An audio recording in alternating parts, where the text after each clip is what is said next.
I'm told that's the right area in regards to the National Water Infrastructure Development Fund. That's your gig?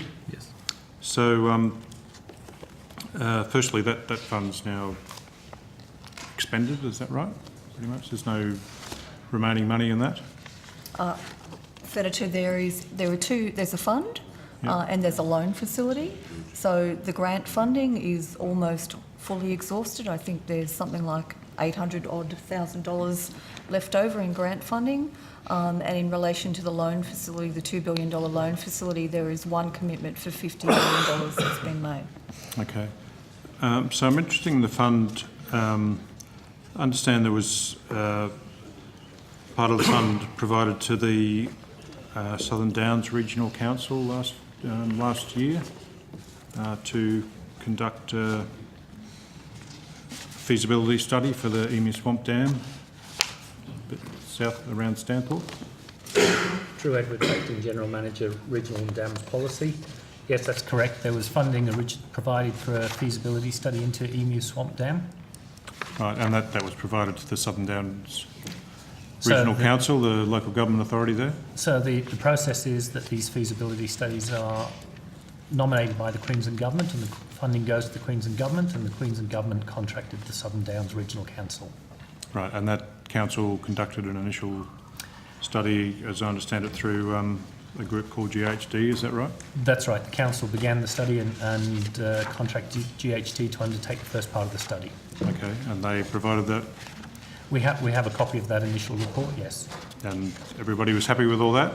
I mean, there was no problems with that original part of the study? The report was accepted by the Queensland Government, and the Commonwealth has accepted that report, yes. Okay, so I understand that towards the end of last year, in terms of the following part of that, the remainder of that money was then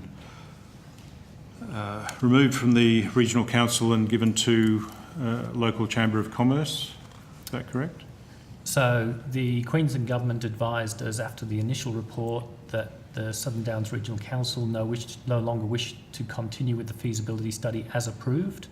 Yep. And at that time, the Commonwealth advised, or the Australian Government advised the Queensland Government that it was still supportive of the study being completed if the Queensland Government wished to do so.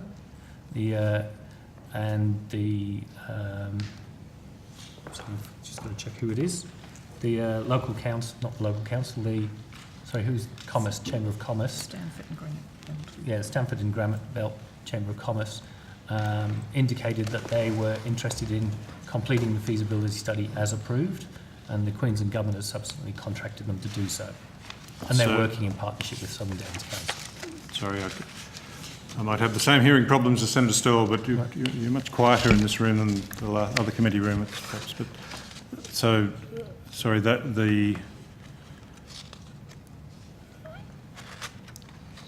you're saying the local council said we don't want to pursue this any further, and the Chamber of Commerce said, hey, we'd like to, and they told the Queensland Government we'd like to, and the Queensland Government told you they'd like to, so you then gave them some more money to pursue it further? Is that what you're saying? No, there was no additional money, no additional funding. It's the same funding that existed under the original approval.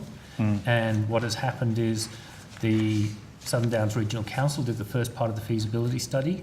They decided that the construction of Emu Swamp Dam was not their preferred option for securing the urban water supply and additional water supply for expanded agriculture.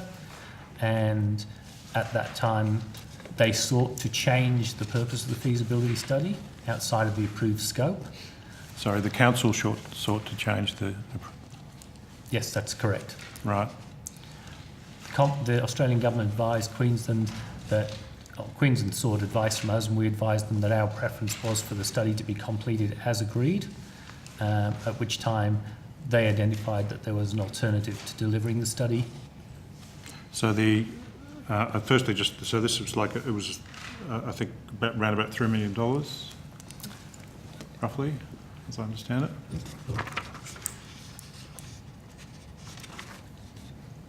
The full value of the feasibility study was 3.97 million. Oh, 4 million, okay. And the first part that was conducted by GHD through a public tender process, as I understand it. They conducted the first part. So what was the first part they did? So they did initial feasibility studies of options to secure the regional water supply. Yep. And that study found that? It found that, in summary, it found that there were 3 or 4 options, including Emu Swamp Dam as one of the options. The Emu Dam was not the cheapest in terms of achieving a water supply for Stanthorpe, and therefore the council wanted to seek an examination of other options. So you heard a feasibility study that said that the Emu Swamp Dam wasn't the cheapest option. For urban supply. Yep. So why was there a need to continue on with spending more money or handing more money over to the Chamber of Commerce locally? So the purpose of the fund is to look at, and I might add, so the GHD report went on to say that to secure a long-term ongoing supply for the region, it would be necessary to build Emu Swamp Dam or another dam, and I'd have to provide you the name of the alternative dam on notice. So, ongoing supply for who? Sorry? Long-term ongoing supply for the region and for future growth of primary industries in the region. Right, regardless of what the local water supply for the residents through the council, you mean? So agriculturally?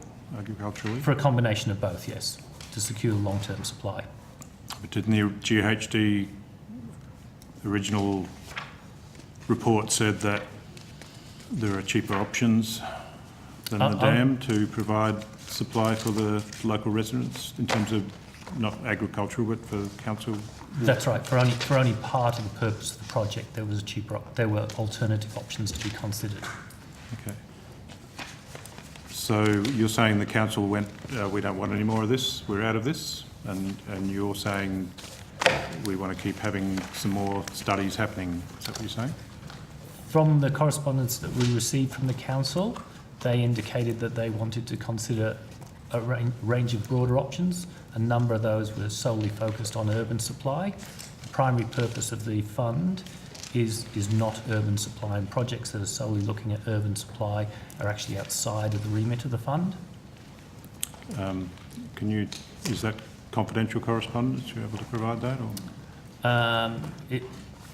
I'd have to take that on notice. Senator, it's worth making the point that we're a little bit at distance around the management of these individual projects. Effectively, we fund the states, we give the money to the states, and then they manage the projects. And so we're not directly involved in the feasibility studies. I think there's been something like 39 feasibility studies funded under the fund.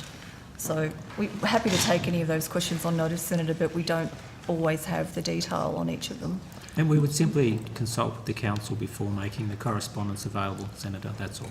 I appreciate that. So it's $4 million originally, and the original study through the council, GHD, that was $1 million or a bit less or something? No, I think it was less than that, but I'd have to take it on notice to actually get the So you've still got $3 million left? Sorry? So there's still $3 million left, and who decided to give that to the local Chamber of Commerce? Was that? The Queensland Government have contracted the local Chamber of Commerce to complete the study as submitted. So it was a Queensland Government decision? There was no involvement from the federal level at all in deciding to give that money to the... The Australian Government advised that it was happy with Queensland's choice to contract the Chamber of Commerce to complete the study as approved. So it was a Queensland Government choice? It was nothing to do with the federal government? At the end of the day, yes, it's the Queensland Government who have to issue that contract. Yeah, I appreciate it's the Queensland Government, but did the federal government, I recall and have been shown, nice big pictures of the local paper with the then Minister Barnaby Joyce and others there celebrating around, saying hurrah, extra money to this local Chamber of Commerce, who, to be frank, have been major proponents of building this dam that have just been handed $3 million. And they're a quite small organisation and been given $3 million to run a feasibility study to build a dam that they've always supported. You're saying that was totally done by the Queensland Government and the Federal Government had no role in it, the then Minister had no role in it. That's what you're telling us? Yes. So the Queensland Government wrote to the Minister, seeking our support for their choice. Their choice. So it was their choice to go with the Chamber of Commerce? That's what the communication was, yes. Right. So there was totally new... Federal Government was just, we have no role in this. The Minister just happened to be in town and just happened to go, how wonderful this is that the Queensland Government has given this to the local Chamber of Commerce that have always supported this dam. I think there was much publicity and there was much correspondence to and from at the time, not correspondence, media at that time around how the feasibility study might be completed. Right. So, and The Commonwealth still has to agree to... sorry.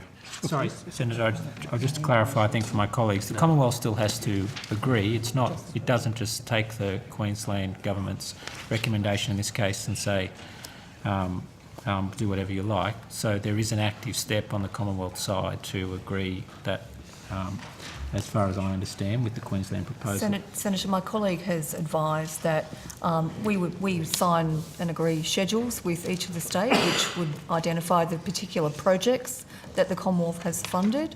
In this instance, my understanding is the actual proponent that was doing the study wasn't identified in the schedule. So, No proponents are identified in the schedule. so that would mean, technically speaking, the Commonwealth would not have to agree with a change in the proponent, but I expect the Queensland Government would have written to the Commonwealth and advised, and if we would have had an opportunity to identify if we weren't comfortable with that. But we would take that on notice for you to confirm that that's how national partnership agreements would tend to work.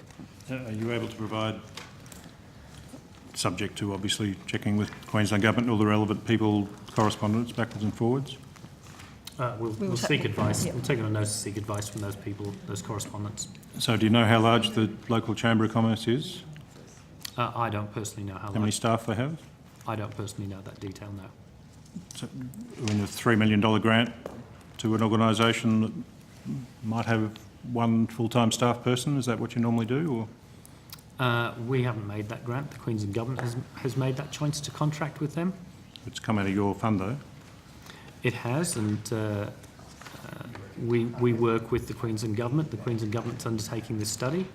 And so even when you've got feasibility studies that say this isn't viable, you still want to spend another $3 million anyway? Is that the way the fund works, or? Coming back to Not surprised all the money's used up, I guess. Coming back to the GHD report, the GHD report identified a number of recommendations, and I'm happy to provide those on notice and list them out. One of those recommendations, or a number of those recommendations, were alternative water provision options, primarily around achieving an urban supply, which isn't consistent with the criteria for the guidelines and the purpose of the fund. The GHD report identified that to secure the long-term water security for the region, a major dam would need building, and Emu Swamp was one of the dams identified. Okay. Well, if you can provide all the correspondence from the then Minister, Mr Joyce, and backwards and forwards about that prior to that announcement, as to how that decision would be made, that would be very much appreciated. Take that notice, yeah.